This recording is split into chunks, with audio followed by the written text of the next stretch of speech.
नमस्कार दोस्तों, स्वागत है मेरे चैनल में। अगर आपने ये तो हमारे चैनल सब्सक्राइब करके रखा है, ऐसे ही ताज़ा खबर लाते रहते हैं भोजपुरी की। दबंग सुपरस्टार खेसारी लाल यादव की एक सुपरहिट फिल्म, जिस फिल्म का नाम है लिट्टी चोखा।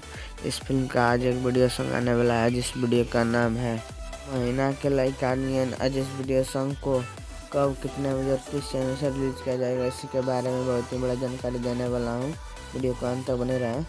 तो पहले हम इस फिल्म के बारे में जान लेते हैं। इस फिल्म की कहानी रोमांटिक लव स्टोरी कॉमेडियल फिल्म है, जो कि बहुत ही सिनेमाघरों में पसंद किया जाने वाला फिल्म है। लिट्टी चोखा, इस फिल्म के सॉन्ग के बारे में जान लेते हैं।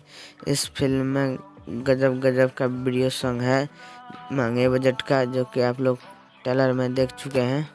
महीना के लाइका नियन, इस सॉन्ग को आज रिलीज किया जाएगा RDC भोजपुरी यूट्यूब चैनल पर 7 बजे, जो कि बहुत ही गजब का सॉन्ग है। एक बार आप लोग जरूर सुने, इस सॉन्ग को बहुत ही पसंद आने वाला है। ये दोस्तों, दबंग सुपरस्टार खेसारी लाल यादव का खबर कैसा लगा आप लोग कमेंट में जरूर बताएं। वीडियो पसंद आए तो लाइक करें, और ऐसे ही ताज़ा खबर सुनना चाहते हैं तो चैनल को सब्सक्राइब करके रखें, क्योंकि मेरे चैनल पर भोजपुरी का सबसे पहले खबर मिलता है।